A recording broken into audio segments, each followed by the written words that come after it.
आखिर क्यों एरोस्टेस के साथ प्लेन के बाथरूम में ऐसे ऐसे काम भी करवाए जाते हैं? क्या आप जानते आप भी एरोस्टेस के साथ मजे ले सकते हैं, लेकिन कैसे?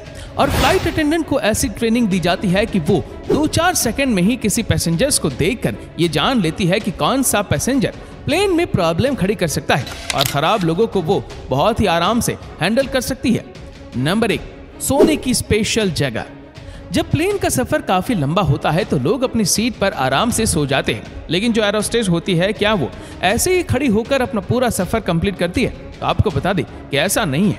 असल में वो सफर के दौरान कई बार सोने भी जाती है, जैसे कि बोइंग 777 या बोइंग 747 में फ्लाइट अटेंडेंट की सोने की एक खास जगह होती है और ज्यादातर उनके सोने की जगह प्लेन की गैलरी या प्लेन के पीछे की तरफ होती है।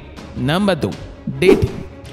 दोस्तों, देखा जाए तो एक फ्लाइट अटेंडेंट अपना ज्यादातर समय फ्लाइट में ही बिताती है और यही कारण है कि ज्यादातर फ्लाइट अटेंडेंट की जोड़ियां फ्लाइट में ही बन जाती है। और ऐसा आपने शायद सुना भी हो कि कोई फ्लाइट अटेंडेंट ने किसी पायलट से शादी कर ली हो। और देखा जाए तो ये फ्लाइट अटेंडेंट के लिए एक नॉर्मल सी बात है और इससे उनके काम पर भी कोई फर्क नहीं पड़ता है।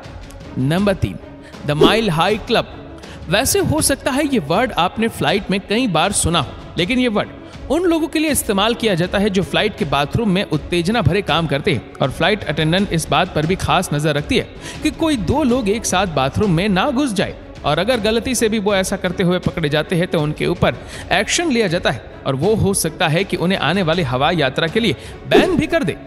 ऐसे ही जो फ्लाइट अटेंडेंट होती है वो हम लोगों को प्लेन में फोन का इस्तेमाल करने से मना करती है, लेकिन शायद आपको ये जानकर हैरानी होगी कि फ्लाइट अटेंडेंट प्लेन में बेधड़क फोन का इस्तेमाल करती है। ये प्लेन के फ्री वाईफाई का इस्तेमाल करके अपना काफी समय स्मार्टफोन पर ही बिताती है। नंबर 4, आपने देखा होगा कि फ्लाइट अटेंडेंट अपने हाथों को पीछे रख के आपका स्वागत करने के लिए खड़ी रहती है, बट वो वहां पर लोगों के स्वागत के लिए खड़ी नहीं रहती है, बल्कि वो अपने हाथों को पीछे करके लोगों की गिनती कर रही होती है।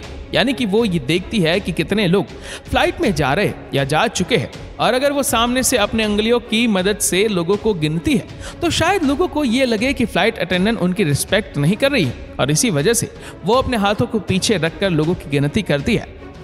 अगर किसी फ्लाइट में कोई खराब पैसेंजर आ जाए तो ये फ्लाइट अटेंडेंट इस तरह से ट्रेन होती है कि वो उन्हें आसानी से हैंडल कर लेती है, और साथ ही उसे इस बात की भी ट्रेनिंग मिली होती है कि वो किसी भी पैसेंजर्स को सीट पर ही उसके सीट बेल्ट से बांध सके। नंबर 5, पैसेंजर्स से अच्छा व्यवहार करना और मेल जोल बढ़ाना। वैसे देखा जाए तो फ्लाइट अटेंडेंट किसी भी पैसेंजर्स को डेट कर सकती है और उसे इस काम के लिए कोई रोक टोक नहीं होती है। पहले फ्लाइट अटेंडेंट को ज्यादा सैलरी नहीं मिलती थी, लेकिन अब इन्हें मोटी सैलरी मिलती है, और फिर जैसे जैसे इनका एक्सपीरियंस बढ़ता जाता है उसी हिसाब से इनकी सैलरी भी बढ़ती जाती है। वैसे दोस्तों, जब कभी भी आप प्लेन में सफर करें तो आप कभी भी चाय या कॉफी ऑर्डर ना करें, क्योंकि प्लेन में जो गर्म पानी का टैंक रखा होता है उसे काफी समय से साफ नहीं किया गया होता है। साथ ही गर्म पानी का वॉल और बाथरूम का वॉल आस पास ही होते हैं, और शायद इसी वजह से फ्लाइट अटेंडेंट भी आपको कभी ये सजेस्ट नहीं करेगी कि आप कॉफी या फिर चाय का ऑर्डर करें। इन सब के अलावा आपको बता दें कि जो फ्लाइट अटेंडेंट की जॉब होती है वो बिल्कुल भी आसान नहीं होती। ये ज्यादातर समय अपने घर से बाहर ही रहती है, अपने घर वालों से, चाहने वालों से और अपनी फैमिली से दूर रहती है, जिस वजह से कई बार ये डिप्रेस्ड भी हो जाती है। इन सब के अलावा भी एक फ्लाइट अटेंडेंट के पास बहुत सारे काम होते हैं, जैसे कि पैसेंजर्स का स्वागत करना, उन्हें सीट पर बैठने के लिए गाइड करना, फ्लाइट के दौरान पैसेंजर्स के सवालों का जवाब देना, पैसेंजर्स को खाना पीना देना, फ्लाइट रिपोर्ट तैयार करना, जरूरत पड़ने पर पैसेंजर्स को मेडिकल की सुविधा प्रोवाइड करना और पैसेंजर्स को सेफ्टी प्रोसेस के बारे में इंस्ट्रक्शन देना। तो कुल मिलाकर देखा जाए तो फ्लाइट अटेंडेंट का काम बिल्कुल भी आसान नहीं होता है।